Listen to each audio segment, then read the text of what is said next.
Hey, what's up, everybody? Chris Dunn with you from Fistful of Talent, also from Kinetics, located in Atlanta, getting started. So, happy to be sponsored by Jobvite. The title of the webinar is 5 Common Sense Ways to Build a Great Candidate Experience. There's a lot going on in that topic, so we're going to tell you more about how we view it. You know, it's funny, Jobvite has this path where they've really expanded the way we as recruiters and HR pros should think about candidate experience. I agree with that. It's one of the reasons I'm really excited to be doing this webinar. So let me tell you a little bit about me. I'm Chris Dunn. I'm the CHRO at Kinetics. We're based out of Atlanta doing recruiting nationally. So what's cool about my job is I'm a career HR pro. I've always loved recruiting more than anything else, and now I get to be an HR leader and a partner at a recruiting firm. So we've got over 100 recruiters doing work for clients everywhere across all industries. So we really think about the recruiting piece and also the candidate experience piece, not only for Kinetics, but for a lot of our clients. So excited about that, excited that all of you are joining me. I'm also the founder of 2 blogs. One's called Fistful of Talent. The other one's called the HR Capitalist. You guys can find those. Just Google those, subscribe. Join me on a daily basis. We write there every day. And I'm also a hoops junkie, which means for those of you in the Bay Area, Jobvite's located in the Bay, but they've got customers everywhere. You know the Golden State Warriors are up 2-0. And, I got like another week of hoops, and then it's going to be dry for me until November. So I'm Chris Dunn. Glad you're with me today to talk about candidate experience, 5 common sense ways to build a great candidate experience. The hashtag, if you want to hit me up on Twitter, is hashtag Jobvite. Pretty self-explanatory there. Also, you can use the Q&A and questions panel. I believe that's to the left of your slides. To ask any questions you want, we'll try and have time to answer some of those questions at the tail end. So here's where we're headed. Here's what we're going to talk about related to you and I building a great candidate experience. We're going to first of all talk about the value of managing first impressions to candidate experience. Then we're going to move on from your career site and places like that. We're going to move on to say, hey, how does initial outreach from your recruiters drive candidate experience? Then we're going to talk about when you actually bring people live into your location for live interviews, why that's really critical to candidate experience as well. We're going to talk about the impact of hiring managers to either good candidate experience or bad candidate experience. We're also going to talk about good and bad hiring managers and what you need to do with those. And the last thing we'll talk about, as all of you know, is why closing out candidates effectively drives candidate experience. I think I've got some unique views on that, and I want to share those with you. So for anybody, I see the chat going on to the left of your slides. Anybody having trouble with audio, make sure that you keep pinging us there. I see a lot of people like saying, no, we're good on sound, so all that's good. If you're looking for me, you can find me at Kinetics, kineticshr.com, also fistfuloftalent.com, hrcapitalist.com. More importantly, special thanks to Jobvite for giving me the opportunity to talk about candidate experience and kind of their expansive view of it. So when you think about Jobvite, one of the things that's really interesting that I'll start you with, and then we'll get into the content, is when you think about candidate engagement. You know, the old scope used to be, hey, we're going to manage that from the time somebody applies. We're going to kind of like take a limited view of that. The new scope of candidate experience really comes down to when people first figure out who you are and they're looking to think about you as a potential employer for them. It's a much more expansive thing that starts probably with your career site, starts with your job postings, and goes all the way through a bunch of components that really drive how candidates view your company, how they view my company, and what we can do as recruiters to really influence how candidates view us and to get more people interested in our companies, more people to apply, and more people to be interested in interviewing and accepting our offers. All of these diamonds are a part of that. So as you can tell, Jobvite has the view that candidate experience is much more comprehensive than it's ever been, what I would tell you is when you think about where we're at with the economy, it's peak economic cycle. I think there was a report that came out yesterday that for the first time in a long time, we now have more job openings than we actually have people in the job market. We're definitely at peak economic cycle. So what that means is it's more competitive than it's ever been for candidates. You and I know that. Our hiring managers and companies may or may not know that. So what I want to accomplish with this webinar is just to give you some ideas. If you're trying to build a better candidate experience, maybe you're a recruiter or a recruiter manager or an HR manager who wants to lead a project on candidate experience. You want to improve your branding and how candidates view you. We're going to give you some great ideas about where you can look. But the last thing I'll say about this slide is you can look everywhere because candidate experience is embedded in everything we do as recruiters and HR pros. All right, so let's get started. So the first thing that any good recruiter knows is that candidates judge you really from the first time they shop you. So let's talk about maximizing first impressions on that recruiting trail. And with those first impressions, we've got to think about a couple of things. So let's get started with that. The first thing is, if you want to impact candidate experience from the time somebody shops you, before you even know that they're a candidate, you want to think about your job postings, okay? And your whole goal with your job postings is to simply beat your competition, look more interesting than your competition. And by the way, everybody's going to get these slides. We've got a lot of words on these because we want them to be a quality leave behind as well as what you see on the webinar. So I'm not going to read these word for word, but what I do want to tell you about job postings is that most of you are shaking your heads and you're saying that ours are really too lame. So if you want to improve those for the simple reason of you just want to look better than your competition, there's a couple of things you can do. The first thing you want to do is you want to be less legal, right? You don't want the legal job description. You really want a job posting that is more human, that talks and reads, more importantly, like regular people talk. You want to use humor to make the candidates feel like your company might be different. And we've done a lot of this at Kinetics. You see right there, we've got a list, like if you look on that iPad, like kind of view, we've got a list of 5 things you won't find on our public pitch sheet, yada, yada, yada. What we found is that when we take a little time on our job descriptions, we did A/B testing on that, and it shows that customized, non-legal job descriptions really drive 30% more applies than those that look like traditional job descriptions. So on each one of these slides, I'm going to talk to you about the candidate experience advantage if you focus in this area. So for the benefit of job postings, if you spend time on a project and you improve your job posting, the candidate experience advantage you're going to get is connection with your company's culture. So if you take some time and that really comes through on your job postings, people are going to feel the culture and you're going to get an advantage on the recruiting trail that a lot of your competition really won't get. Next up, let's talk about career site. So the thing I would tell you when it comes to candidate experience related to your career site, Jobvite talks a lot about this in some of their events. By the way, don't forget early October, if you're a Jobvite customer or if you're not, they've got a show, an annual conference coming up in San Francisco called Recruiter Nation Live. It's one of the best ones in the industry. I would encourage you to look that up.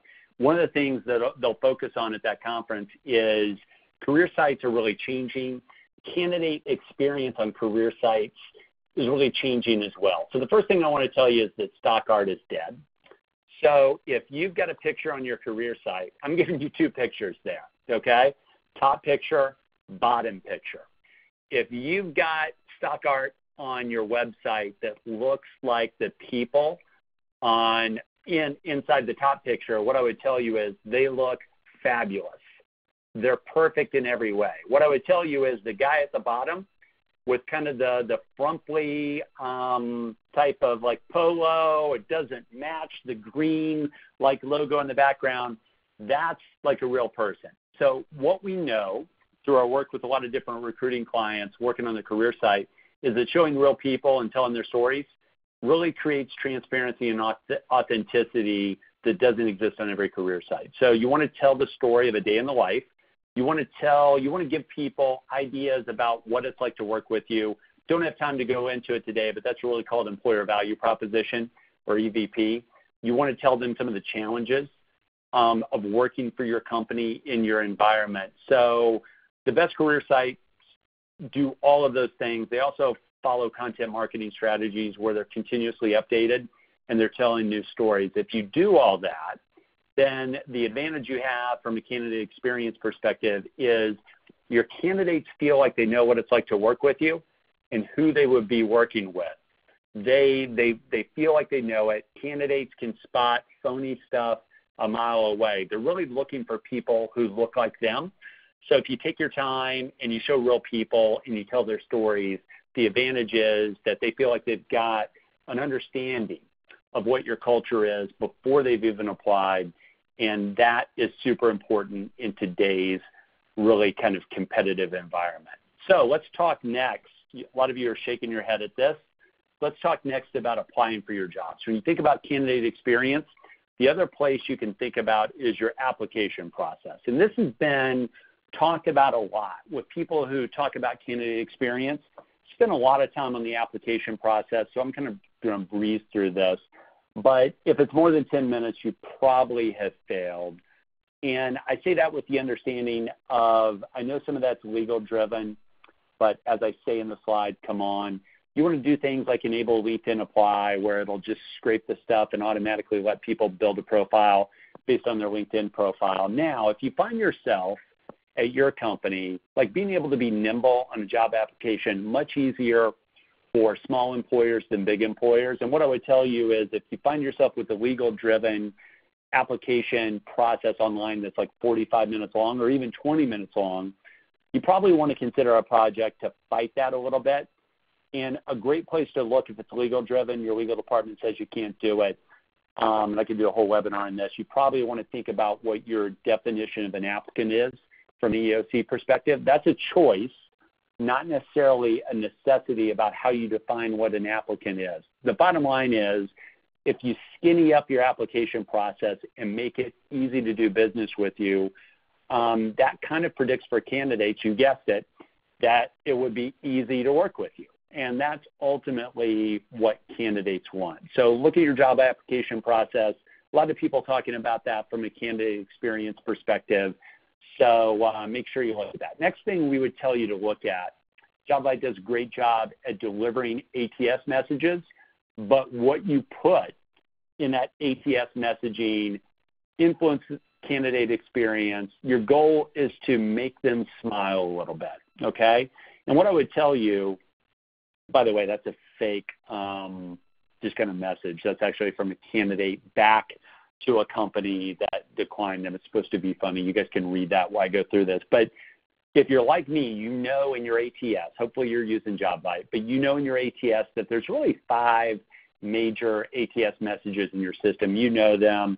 Thanks for applying. It's a decline. There's a few others that you use more than anything else. Most companies take the basic messaging that the ATS provider provides directly out of the box for you, or they involve their legal team to create new messages. The myth on that is that ATS messaging is a great place to distinguish yourself and to provide a little candidate experience value before people even expect it. So what you want to do is you want to set yourself up to sound like a human. You want to rewrite the messaging in a way that makes people smile. And the senior level on this is if your ATS can support just HTML and links, you want to tease links to that great career content that I mentioned a few slides ago. Like use links within your ATS messages to push people back to your career site. Or if you like really are a senior level, you do that on a job by job basis.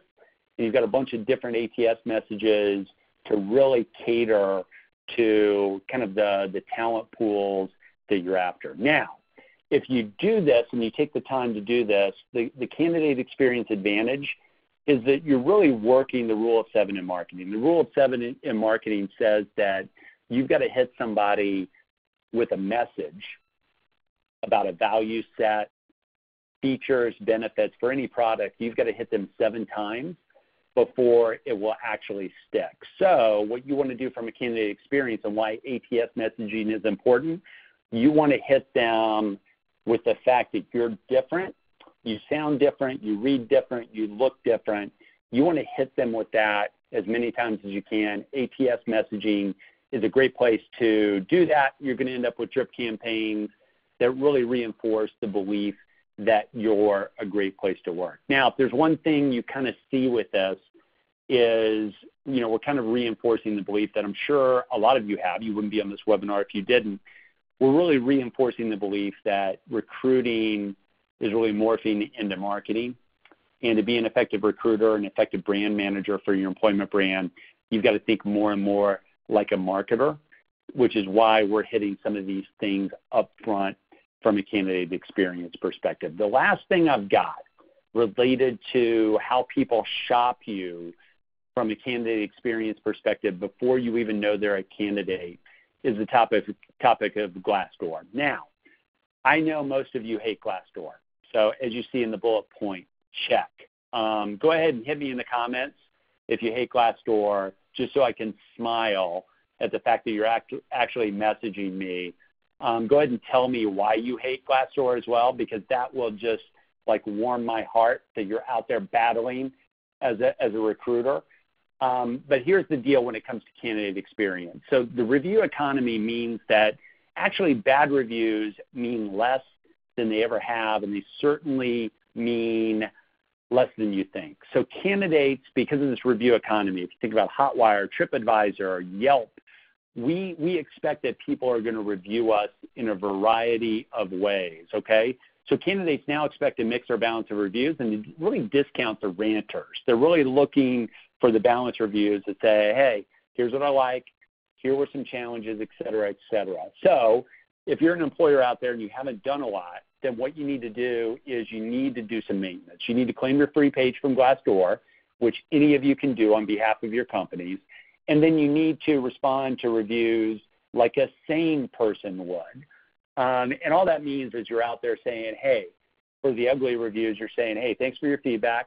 We're not perfect. We're working on stuff. And, that's kind of it. So you figure out some templates to use. You get credit for replying to even the bad people. And just know that people understand that there's no such thing as a perfect environment. Now, one of the things I want to point out to you is, I don't know how many of you are familiar with Gary Vaynerchuk. He actually, you can look up Gary V in the HR Capitalist on Google. I did a post, and he did a video on Glassdoor reviews. You see their rating at VaynerMedia, which is its latest company, pretty average, right? It's 3 out of 5, but he's not hiding from it. So the candidate experience advantage is once you become more comfortable with the good, bad, and ugly at your company, you should probably link to Glassdoor, and you should not hide from it, because you will get credit from all candidates for not being afraid of it. So encourage you, type in Gary V in the HR Capitalist. It'll bring up a post, and you can find that video where Gary V, and he's a speaker about social media, and also a career speaker, great keynote. You either love him or you hate him. But you can search for that. You'll find his video. And what I would tell you is, from a candidate experience perspective, if you got a Glassdoor problem, it's probably better for you to embrace it and not hide from it, because people aren't penalizing you nearly as much as you think they are. Okay, that is section 1. If you're on this webinar, welcome. I'm Chris Dunn from Kinetics, also the HR Capitalist, Fistful of Talent. Happy to be sponsored by Jobvite, doing a Jobvite webinar on 5 common sense ways to build a great candidate experience. If you're out there on Twitter, use the hashtag Jobvite to say hi. Thanks to everybody who pitched in and told me that you weren't fond of Glassdoor.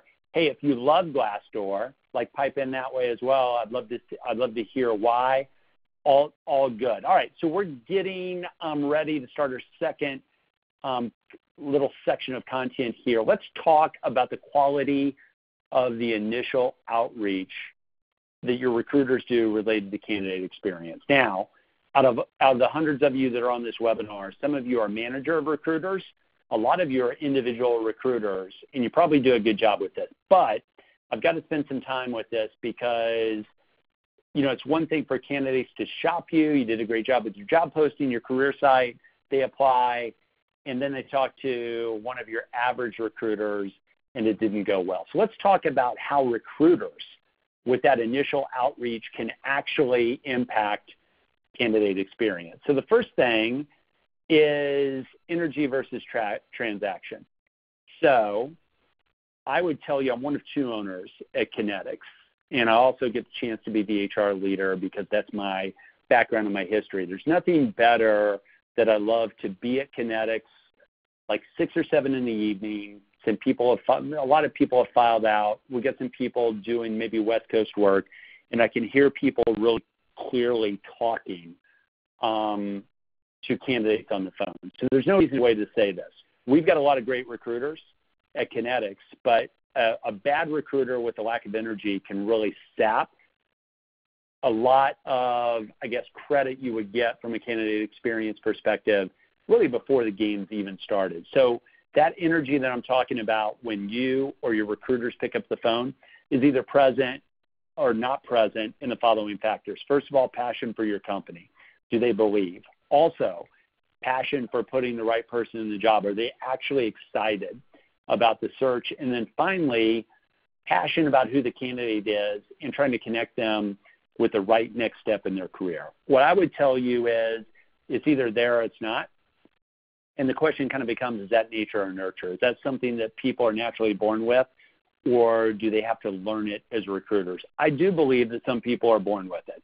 It's who they are from a social perspective, but I do believe that other recruiters, other HR pros doing the recruiting can learn this. But it's up to anybody that's a manager of recruiters or HR pros doing the recruiting to listen to the calls that they're making and to talk about some of these factors in terms of where they have to have passion and where they have to try and connect with candidates on. And the candidate experience advantage in this is that when all your recruiters have energy and they're past that threshold of what the acceptable amount of energy is, candidates truly believe in you as a company. So you can't replace it. And not much else to say about that other than if you manage recruiters, you need to keep your eyes on this. And it's something that really, if you have a coaching model at your company, that's where you need to be an active coach and talk to them and say, hey, that was good. I don't know if it was great. Here's what was missing. Next up, when you're doing that initial outreach to a candidate, you've got to know that really you're really like responding to that candidate when you pick up the phone, when you're texting them, when you're having an email conversation, however you do it, you've got to know that the sales process is two-way, not one-way. So it's true. Like you've got 20 candidates that you're phone screening. The candidate has to sell you that they're the right person for the job. But, and this is a big but, your recruiter or you as an individual recruiter, just like I recruit, and I still recruit at Kinetics, your recruiter has to sell the candidate that they understand the value of the connection between the job and them as a candidate, and that's why you're calling them. So the easiest way to do that, to create kind of that connection with the candidate, is rather than just getting into the phone screen or the phone interview, the easiest way to do that, to create kind of this audience of one, is to tell the candidate one thing in their resume that recruiter loves for the job or the company in question. Like if you can focus on one thing, and I'd say, hey, Kathleen, it's great to talk to you today. We're going to have this conversation. Let me just tell you, one of the things that really drew me to you as a candidate was your experience with Jobvite. That's an example of a conversation that now is more topical, puts everybody at ease. And by the way, I probably get better information. Not only have I complimented Kathleen in that regard, but I probably get better information out of her from an interview perspective or a phone screen perspective by making that connection and telling her what I really love. So the candidate experience advantage there at the bottom is the recruiter understands and has a take on how valuable I am. And if they think I'm a fit, it must be a great company to work for. That's the advantage. It's something really simple you can do from the candidate experience perspective. And Kathleen, I see you out there in the chat room. You are smiling. Imagine if I was interviewing you, Kathleen. I'd have like the greatest interview in the world. Like type a message if that's true, Kathleen, and hopefully everybody can see that. So that's audience of one. Next up, when it comes to the initial outreach, you want to personalize everything, okay? And, we talked a little bit about that initial outreach or one-on-one, whether it's the phone, whether it's email or text. You're having that initial outreach and you're telling them why they're special in your search. That creates a candidate experience that you can't replace otherwise. The other thing you can do is you can personalize everything. So the best recruiters avoid the process of looking like a transaction by doing just that. They want to personalize everything. Now, a pro tip, a lot of you are thinking, well, Chris, I'm a Jobvite customer, and Jobvite gives me this great opportunity to do, sort out my funnel. I went from 60 candidates to 15, and now I want to do outreach, but, I got to do a blast. I've got to email them all, and it's kind of hard to personalize that. Here's your pro tip. Even if you're blasting emails or text to a group, and you can't fully personalize that due to the automation you're using, you want to do the next best thing. A couple ways to do that. You can tell them why you're reaching out based on who you are and who you help, and that's a vanity play. So an example would be, and I'm going to pick another name. An example would be Kim. So imagine you did an email blast out of Jobvite. You're communicating to a bunch of different candidates, and I reach out to 20, but Kim gets a personalized invite. Said, "Hey, I'm reaching out to you today. Getting ready to do phone screens. I'm a recruiter that is focused on matching up the best HR people to the next great step in their career. And I think, I only work with the best HR people. Kim, I think you fit that. That's why I'm reaching out. Can we set up a time to talk?" That's something that can be personalized within that blast. And I can do that based on automation to everybody. The fact that I plug in a field that's like the first name allows me to speak directly to her. But I've talked about them. I've personalized it based on who I am. And I'm telling them they fit that.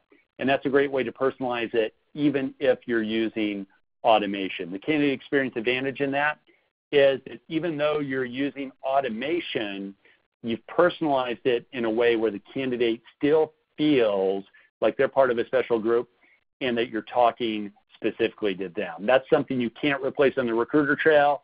We've got literally tens of thousands, probably hundreds of thousands of messages going out at Kinetics to a variety of candidates. And what I would tell you is we've got a lot of room to get better at this. I think our best recruiters do this very well, but we could get better at this, and that's something that's on our plate for this year. Got a couple more slides in this. The other thing you need to do with that initial outreach is you need to understand that candidates are researching you as a recruiter, right?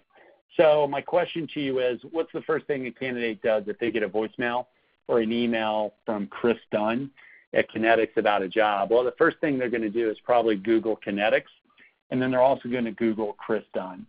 So you want to remember that your findability and giving candidates to give you a chance on the recruiting advantage is you want to make sure that your LinkedIn presence, your social presence is set up in a way where you look like a recruiter of choice working for an employer of choice. You look like a human being.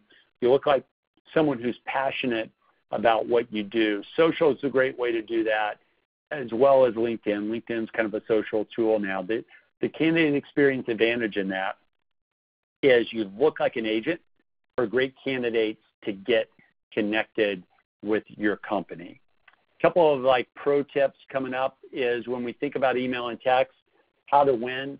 We kind of forget our way with both email and text from a candidate experience perspective.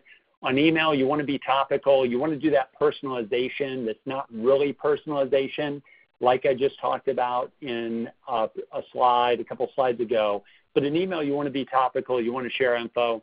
Got to get in and get out in 150 words. That's your goal. And you want to do it with a lot of white space. In text, you got to be even briefer. You want to share links to the job. And the goal is really on both of those, for the most part, is to gain buy-in and to add them to the funnel. And I should mention that messaging from a candidate experience perspective, with text and email, there's really two types of emails and or text. The first one is a cold call to candidates who haven't applied.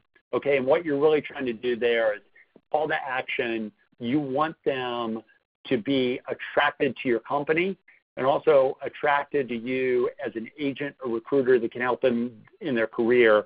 You want to be attractive enough on both of those counts for them to get at the top of the funnel. That's all you're trying to do with the passive candidates. The second type of candidate that you have is candidates who have actually applied. And what I would tell you is that's the easy part because they've already applied. They've already shown at least a minimal threshold of interest in your job. You know, the candidate experience advantage, especially with the passive one, is if you can show personality and break through the noise in limited space on a limited email or a limited text, you know, the premium gets transferred to the company brand and candidate experience increases exponentially. So a lot of this comes down to you don't want your recruiting process to be a transaction. When it comes to candidate experience, you want it to feel and look different than your competitors. Now, know this, the phone is different, right? Because the phone is not text, it's not email. You got to have your game tighter for your first phone call out to a candidate to really contribute to candidate experience. You want to have a clear opening. You got to have an instinct on how much stage banter the candidate wants for you to be successful. You've got to give like 3 data points of information to a candidate, especially a passive one, on what the job is. And remember, there's a difference between a cold call to a passive candidate and an actual like phone screen or even an initial call to somebody who has applied. So you want to adjust your script accordingly and do just that. Use a script to be organized where you're not thinking about what to say and the personality can show through. And you can think about just really marketing to that candidate with your voice, with the conversation in the best way possible. The goal is that passive candidate, you want them to apply to the job. You want to survive in advance, to use a March Madness term. You want to get them in the funnel and advance to the next stage. And obviously the power is in your court with the direct apply. Those scripts differ in terms of what they look like from a candidate experience. And then the last thing with your initial outreach, and then we'll move to the next section, is you want to talk money from call number 1 to candidates. Okay, so there's nothing worse, and it happens more than you might think. There's nothing worse than spending hours with a company and getting surprised by money.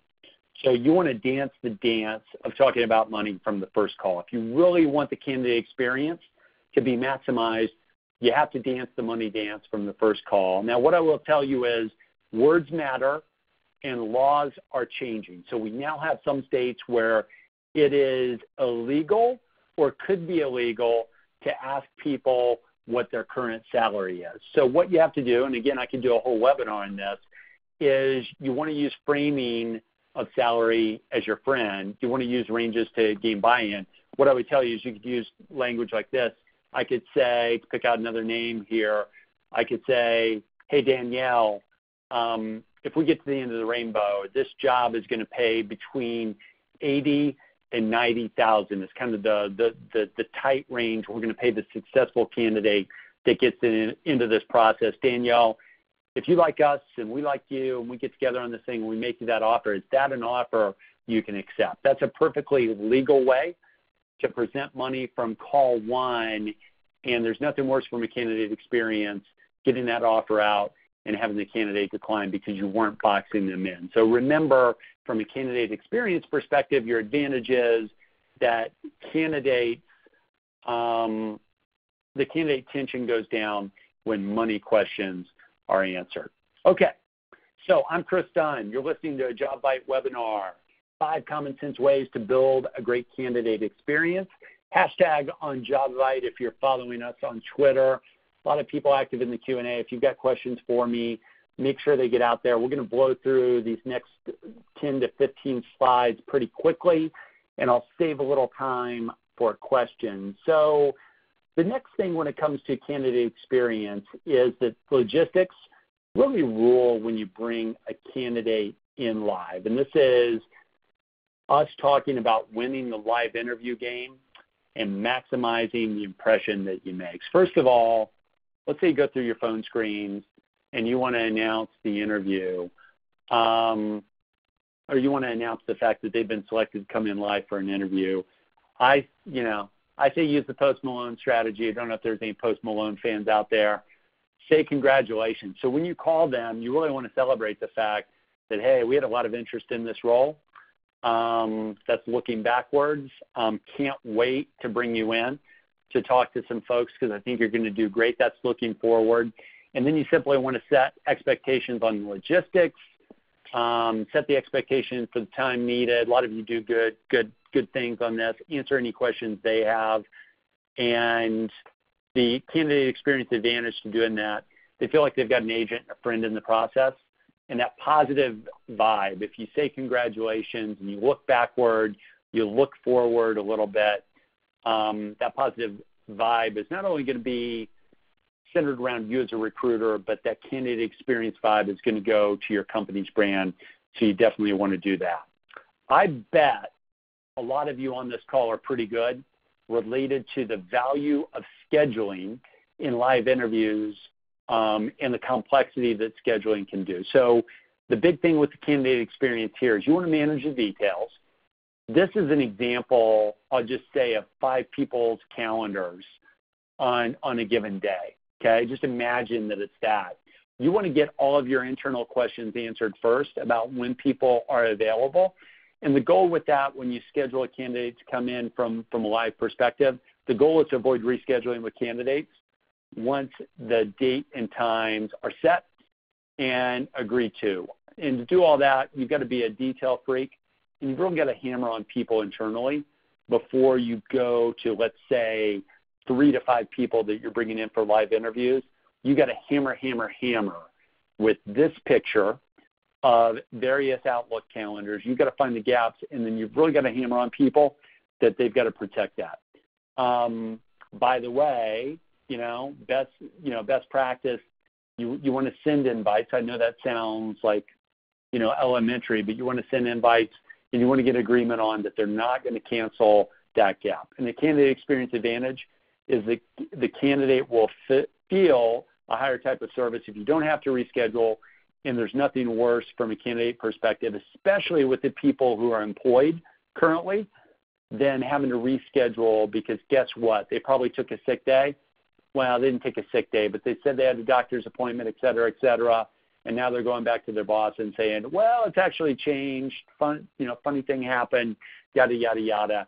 The tighter you can be in scheduling, the better the candidate experience will be at your company. Next up, you want to coach your candidates.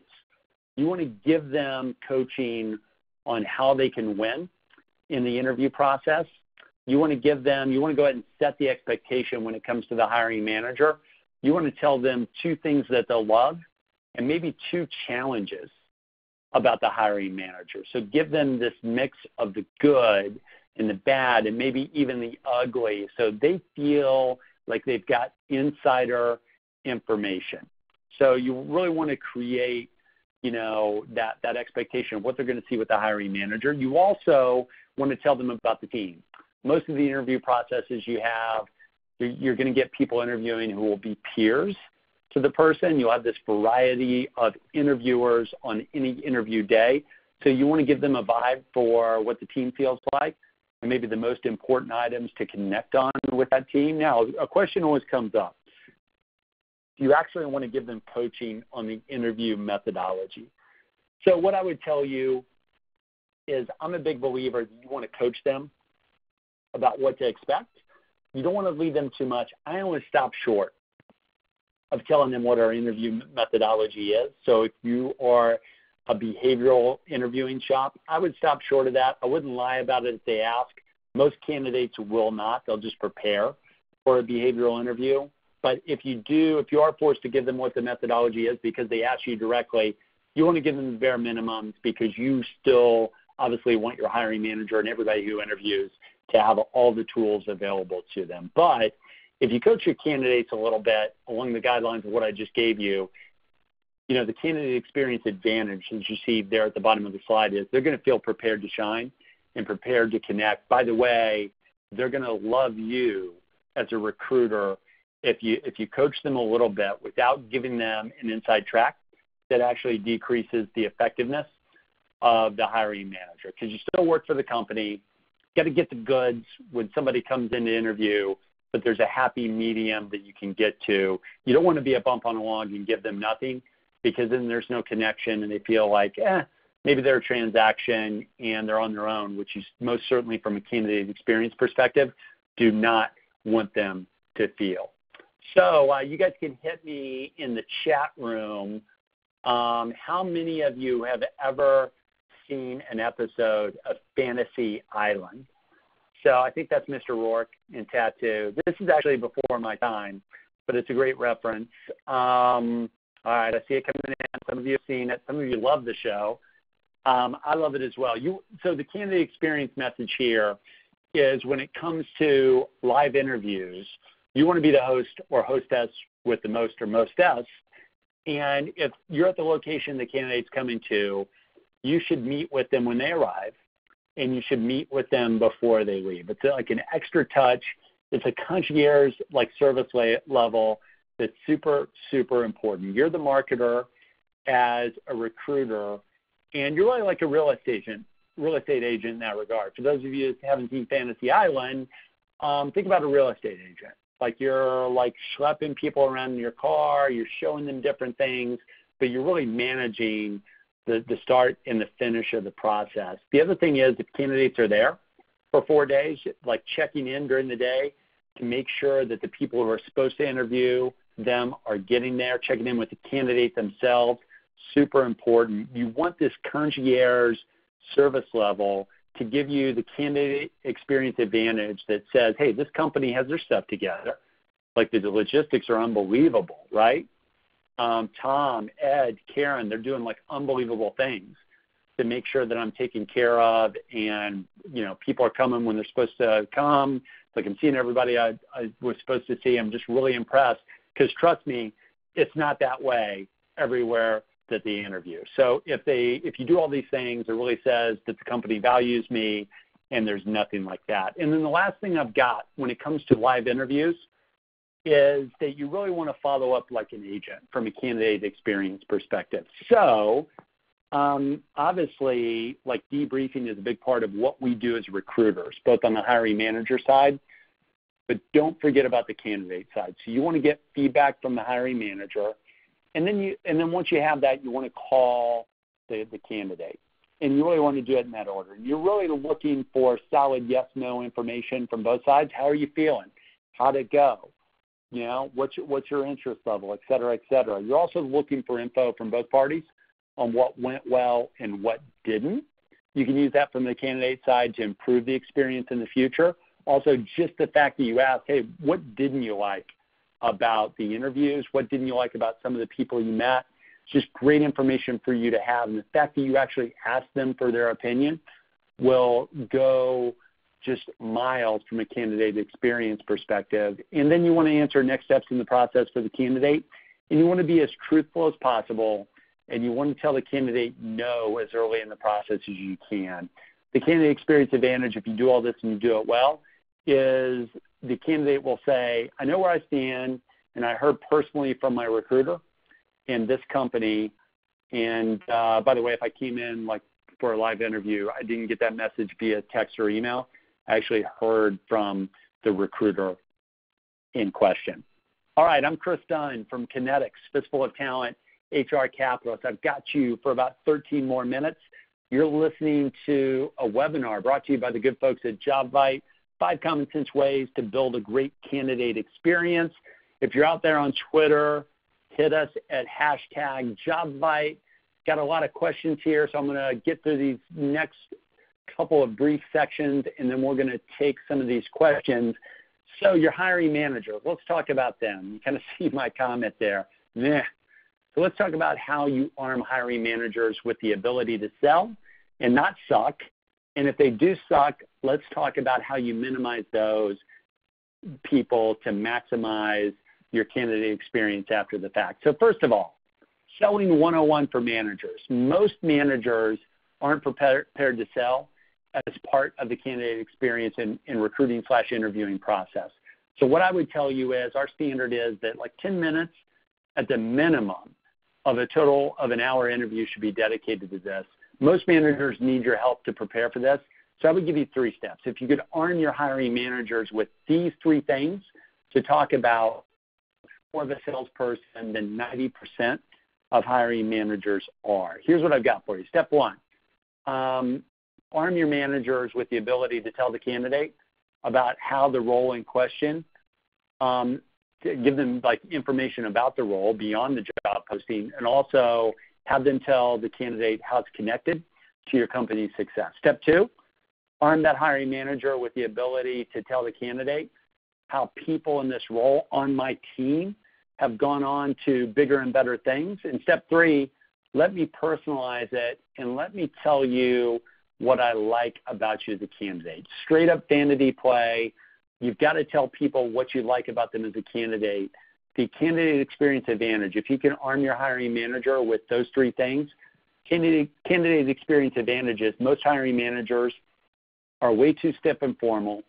They don't view it as a 2-way process. They view it, hey, I'm going to extract information. I'm going to be a little bit guarded. I'm going to hold my cards close to the vest. What we tell hiring managers all the time is you've got to sell. And if you sell and you tell someone what you like about them as a candidate, it does not require you to hire them. It's okay to like a candidate and to give them compliments and to connect with them in that way that's like linked to kind of who they are as a human being and a professional. If yours can hit those points, candidates can visualize themselves not only working for the hiring manager in question, but being successful at your company in question. Now, let's talk a little bit. Crappy hiring managers. You guys know this, but I've got to hit this. They can kill your candidate experience. So sometimes your hiring manager just sucks. So what you do to minimize the impact of that sucky hiring manager is you get great supplemental interviewers from the following groups: great teammates, great former incumbents in the role, and a cardboard cutout of the crappy hiring manager during a group interview, so they say nothing because they're made of cardboard and not blood, sweat, tears, bone marrow, things like that. So basically what you're doing, when in doubt, if you've got a crappy hiring manager, you want to get more people involved in the hiring process, not less. And even if that takes more time for the standard interview process, if that takes you from 3 hours to 4 hours, do it, because from a candidate experience perspective, you need that advantage. You want the candidate to say, if you did your job, well, you know, that hiring manager was a little stiff, but those were some absolute incredible folks around him. So you may have to customize your interview plan to really kind of match this.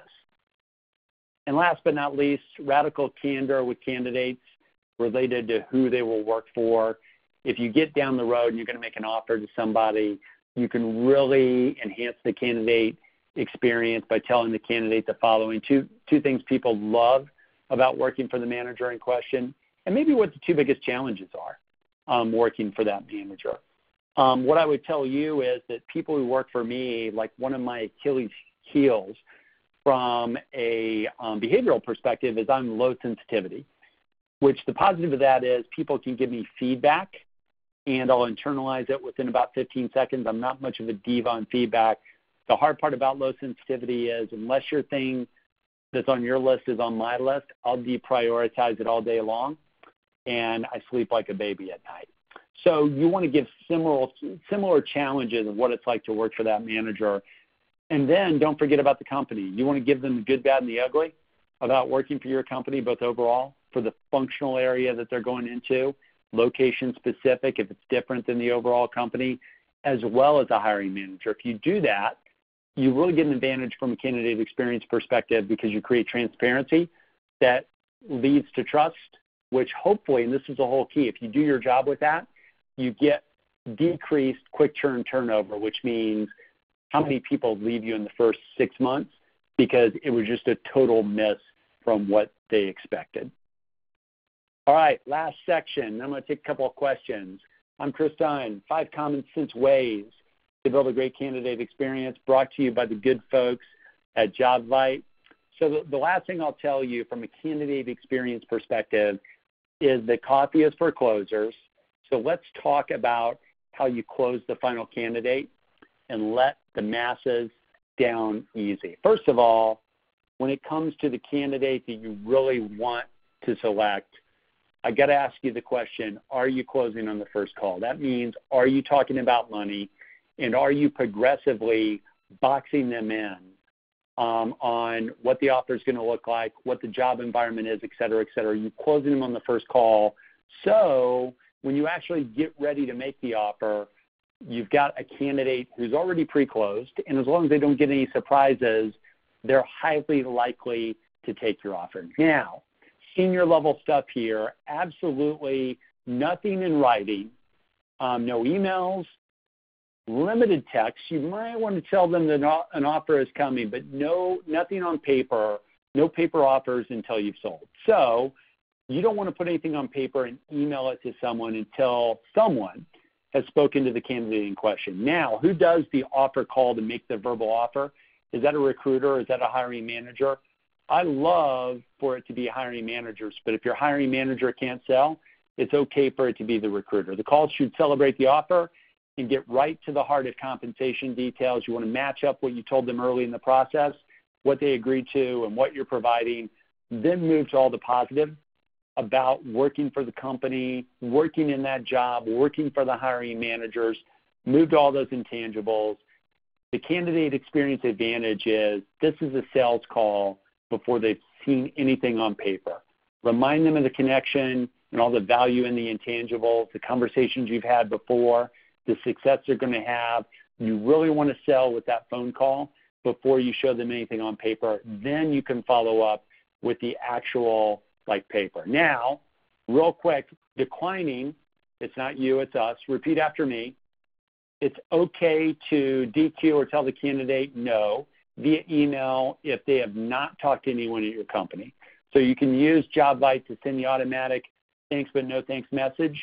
There's some timing issues with that. We don't have time to talk about that today.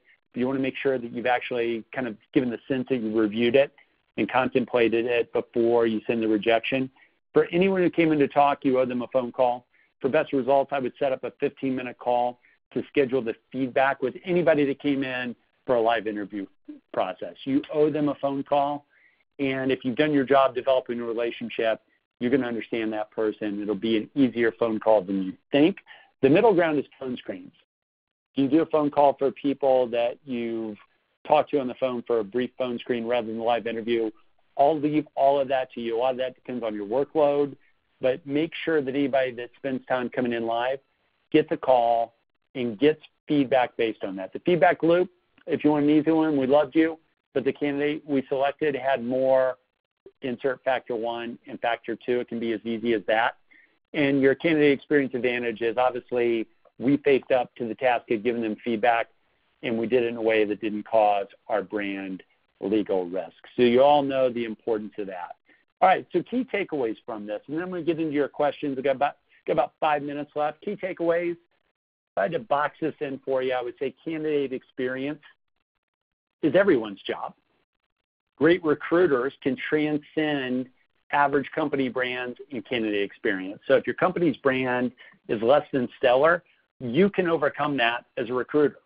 And the credit for that, you'll get the credit as a great recruiter, but you can actually elevate your company's brand from a candidate experience perspective by knowing what's up from a candidate perspective. Number 4 there, great recruiters develop candidate experience via personal connections with candidates. We've given you a lot of kind of thoughts about the best way to do that. Great hiring managers are leveraged in the candidate experience process. Bad ones get minimized.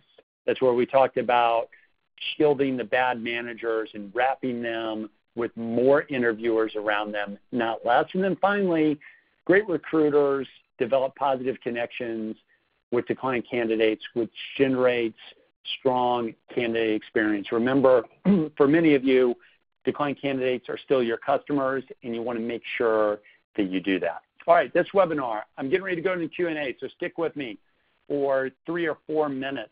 We've been brought to you by Jobvite. They believe candidate engagement and candidate experience rolls through the entire process. You'll get these slides, so you'll see that map. If anybody wants to reach out to me, there's all my contact information. I'm even giving you my cell phone. Text me today. Remember, I'm low sensitivity. I can take the feedback. Text me today. Tell me what you loved. Tell me what you hated. I would value that feedback coming from a text from you. So give it to me, and you'll definitely get the slides. Now, let me go into the question tab here. Tara asked, will we get a copy of the slides? Yeah, you sure will. Kathleen, my contact information is up there now. Take a look at it. Shannon asked the following question. Is it okay to say if you were to entertain an offer from us, what salary would you require? So here's the funny thing. That is definitely legal still in most states. You can do it that way. What I would tell you, Shannon, is it's a stronger position to provide a range. So if you know what your budgeted position can actually provide, and you kind of have an idea of where the candidate wants to be, I would use a range. I would say, hey, the right candidate, Shannon, is going to come in between 70 and 80,000. And you want to frame that range in a way where, remember, the candidate's going to go automatically to the 80,000 number. You want to make sure that's something you can provide because that's where you're going when you make them an offer. Look up on Fistful of Talent or the HR Capitalist, Shannon, look up framing salary offers, and I think there'll be more along that. If you're interested, reach out to me directly, and I'll send you some slides about how we train recruiters to handle that in that salary framing way that I just regarded. Alina asks, what if the process takes quite long, let's say a month, since there are many stages in the process? How do you keep the candidate engaged? Great question. What I would tell you, Alina, is I would probably set the expectation that it's going to be a while. And then what I would do is I think you're very much, you don't have to call them to keep them engaged. You're very much in the right place. Let's say you screen 60 candidates down to 20, you phone screen some people, now you're down to 10, but it's taking too long. I think they're using a texting tool to say, hey, haven't forgot about you, just checking in. I think those check-ins are pretty key. And guess what? If you had a great career site with some information about actual people doing the work in your company, you could even share a link with them when you're checking in, keeps the momentum going, et cetera, et cetera. All right, got time for two more questions. Kathleen, I'm going to take yours first. I am the recruiter and put out the ads, and I help any way possible to help the hiring managers in the field. What's the most important thing, and how can I best help them do what you suggest? I thought of a monthly tips newsletter. How can I best help them? Want to cut down the high turnover and get them the best candidates. So, Kathleen, if you're the recruiter and you put out the ads and then most of it goes to the hiring managers in the field, you know, what I would tell you is the best thing you can do is have great technology like Jobvite from an ATS perspective to make sure that flow works. And then the other thing I would tell you is you would probably want to spend your time from the employer branding perspective doing a really good job with your career site.